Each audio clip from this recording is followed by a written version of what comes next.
Facciamo di saita bene. Un buono ti sai costume base di sei. Adesso vedi dei giallo cottegno bucci ta adesso জিতাতে এসে দিকে রান্নাটা দেখি দাদা থেকে দেখি কেমন মিলি বলি ও মিলি কই গেলি মামা রায়গিন্নির চিৎকারে আশেপাশে সব মহিলারা নড়েচড়ে বসল। রায়গিন্নির মেজোজা বলে উঠল, কিছু মনে করো না দিদি, তুমি কিন্তু মেয়েটাকে বড্ড বেশি মাথায় তুলে রেখেছো বাপু। বিয়ে হলে ওই মেয়ের শ্বশুরবাড়ি কি করবে ওরে নিয়ে? তুই একটু এই দিকটা দেখ না মেজো, মেয়েটা কোথায় গেল একটু দেখি আমি। যখন থেকে শুনেছে ওর বিয়ে হবে ও ঘরেই থাকছে না, আমার কাছেও আসছে না। মেয়েটা খুব অভিমানী তো। দিদি চলো চলো তত্ত্বগুলো গুছিয়ে নেই।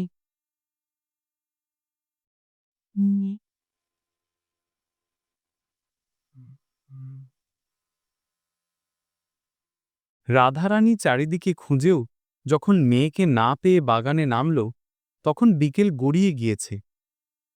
মিলি কোথায় গেলি মা?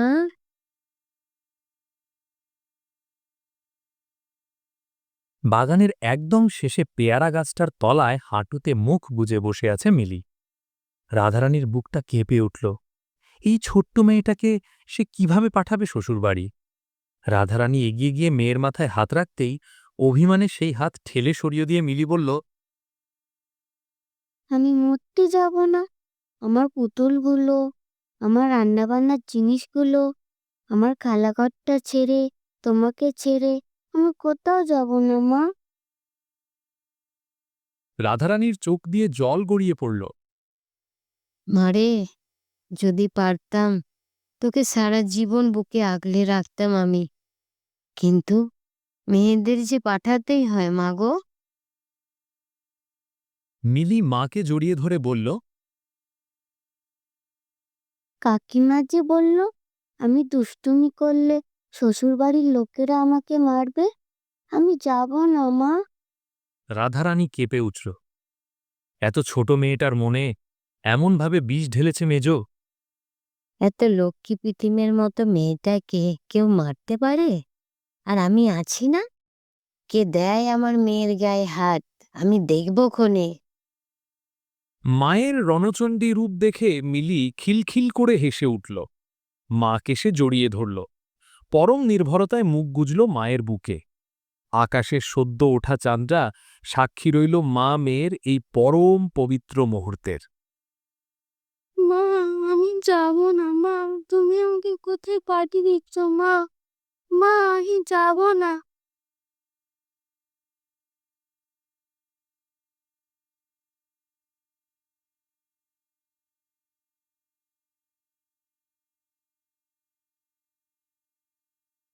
কোথা দিয়ে যে বিয়ের দিনগুলো কেটে গেল ঝাপসা চোখে রাধারানী বুঝে উঠতে পারল না।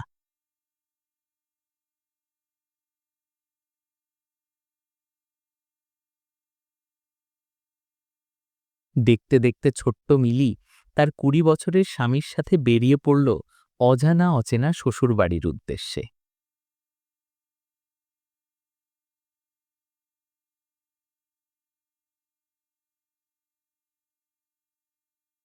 মিলির শ্বশুরবাড়ি যাওয়ার কিছুদিন পর থেকেই শুরু হয় তার জীবনের এক নতুন অধ্যায়।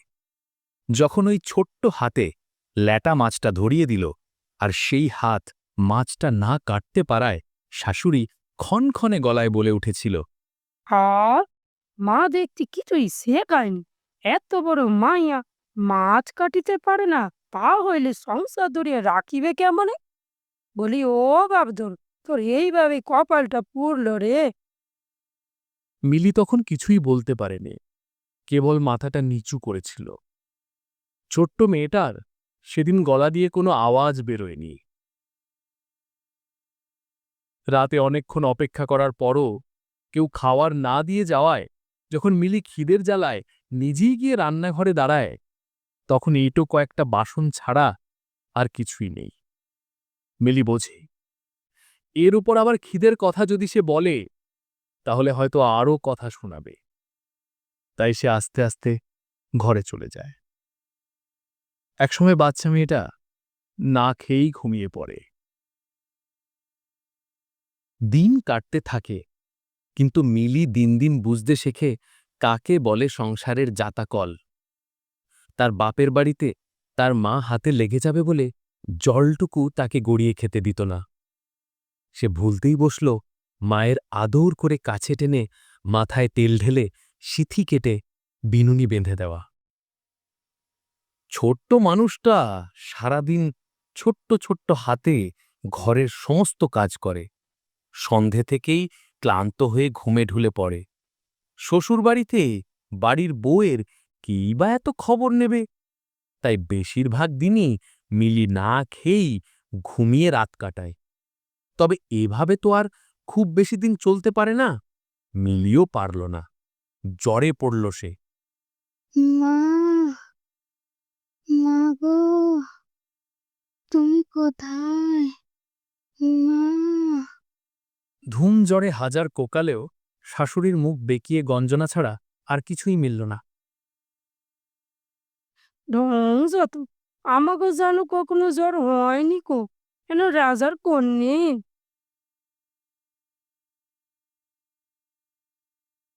ও বাড়ি খবর পাঠানো তো দূরস্থ, এভাবে দিন যেতে থাকল। 3 দিনের দিন মাঝরাতে মিলির উঠল শ্বাসটান। ওই মাঝরাতে বাড়ির বউয়ের জন্য কারো জেগে থাকার কথা নয়, কেউ জেগেও ছিল না। অভাগী শেষ একবার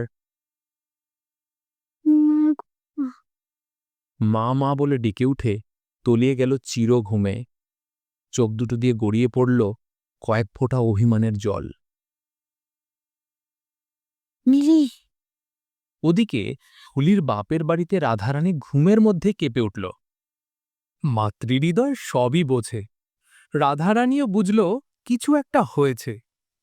তখন সে সিদ্ধান্ত নিল কালই সে তার মেয়ের সঙ্গে দেখা করতে যাবে। বলো হরি, হরি বল, বলো হরি, হরি বল, বলো হরি, হরি বল, বলো হরি, হরি বল, বলো হরি, হরি বল। মেয়ের বাড়ির কাছাকাছি যখন পৌঁছল তখন বিকেল গড়িয়ে গিয়েছে। হঠাৎই রাধারানী দেখল পথে বেশ কিছু মানুষ একটা খাটিয়া কাঁধে করে হরি বল বলতে বলতে চলেছে। রাধারানীর পাশ দিয়েই সব যাত্রাটি যাচ্ছিল, কি মনে হতেই ঘাড় ঘুরিয়ে তাকাতেই সে দেখল খাটিয়ার পাশে বেরিয়ে এসছে একটা ছোট্ট হাত। সেই হাতের বাতায় একটা কালো জন্মদাগ। মিলি রে, ও মিলি, মা আমার, মিলি রে। হাও মাও করে কাঁদতে কাঁদতে দৌড়ে গেল সব যাত্রীদের কাছে। রাধারানীকে দেখে দলের সামনের একজন মাথা নিচু করল। রাধারানী তার কাছে গিয়ে কাঁধ দুটো ধরে ঝাঁকাতে ঝাঁকাতে বলল, কি হয়েছে আমারে বলো? কারে নিয়ে যাচ্ছ তোমরা? আমার মেয়ের হাতের জন্মচিহ্ন এর হাতে কেন? পরেশ নামের সেই ছেলেটা বলল, মিলি আর নেই গো মা। জামাইয়ের এহেনো কথা শুনে রাধারানী আর দাঁড়িয়ে থাকতে পারল না। ওদিকে পরেশের ইশারায় সবাই খাটিয়া মাটিতে নামিয়েছে। এবার মুখ থেকে ঢাকা সরাতেই বেরিয়ে এলো ফুলের মতো মিষ্টি মুখটা। রাধারানী স্থানকাল ভুলে ঝাঁপিয়ে পড়ল মেয়ের ওপর।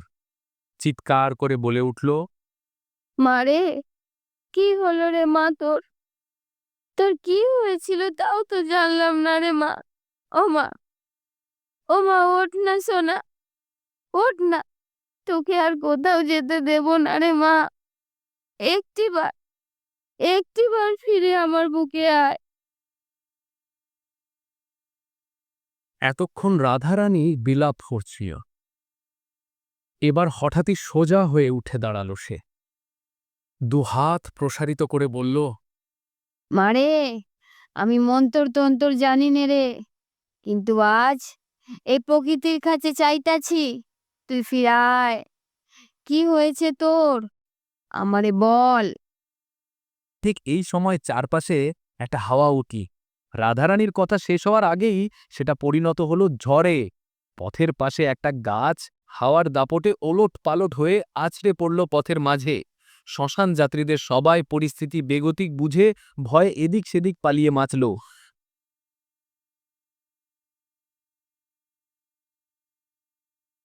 অনেক রাতে বাড়ি ফিরতেই যখন অর্চনা এগিয়ে এলো মিলি কেমন আছে জানার জন্য, তখনই রাধারানী পেটে পড়ল।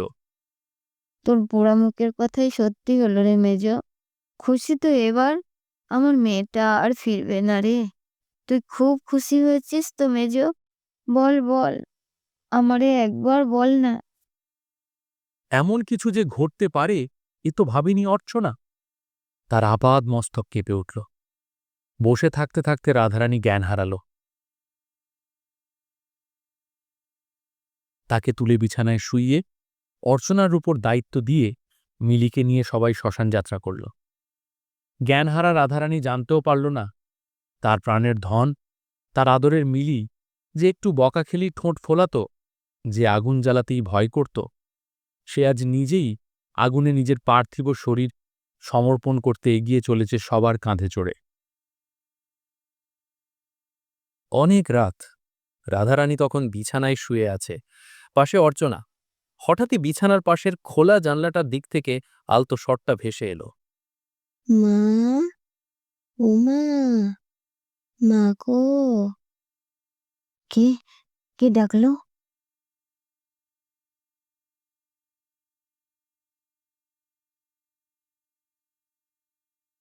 আস্তে করে দরজা খুলে বেরিয়ে এলো বাইরে। বাইরে বেরিয়েই দেখল একটা আবছা অবয়ব দাঁড়িয়ে। আস্তে আস্তে চিনতে পারল মিলি। তারপর অনেক দূর থেকে আসা গলার আওয়াজে বলল, আমাকে আগুন ছুঁয়েছে মা, বড় জ্বালা শরীরে। আমাকে স্নান করিয়ে দাও না একবার। আচ্ছা তুই চল, আমি তোরে পুকুরে স্নান করিয়ে দিয়ে আজ আবার, সেই ছোট্টবেলার মতো।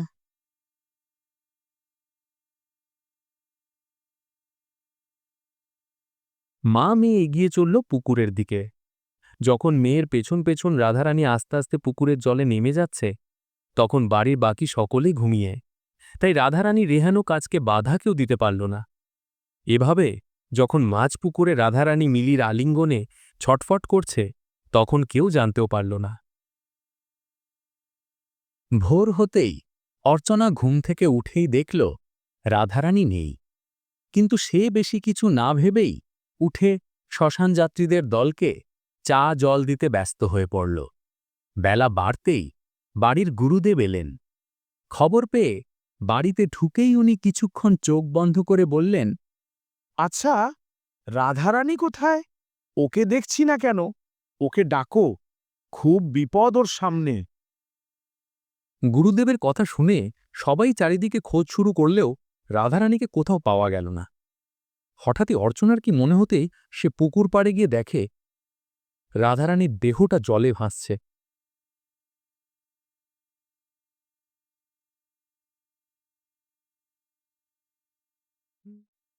রাধারানীকে পুকুর থেকে তুলে আনার পর গুরুদেব এসে বসে তার নিথর শরীরের কাছে। কিছুক্ষণ চোখ বন্ধ করে থাকেন তিনি। এই ভয়টাই আমি পাচ্ছিলাম। শুরু হয়ে গিয়েছে সর্বনাশ। ত্রিপাদ দোষ পেয়েছে তোমাদের মেয়ের শরীর, তার উপর বাচ্চা মেয়েটা অনেক অতৃপ্ত বাসনা নিয়ে মরেছে। তাই তার মুক্তি পাওয়ার সম্ভাবনা খুবই কম। সাধ্য শান্তি না হওয়া পর্যন্ত কেউ সন্ধ্যার পর বাইরে থাকবে না একা একা। খুব দরকার পড়লে একসাথে দল বেঁধে বেরুবে। রাধারানীর দেহ খাটিয়ায় তোলার সময় কেউ খেয়ালই করল না যে একটা ছোট্ট চুড়ি রাধারানীর হাত থেকে পড়ে গেল।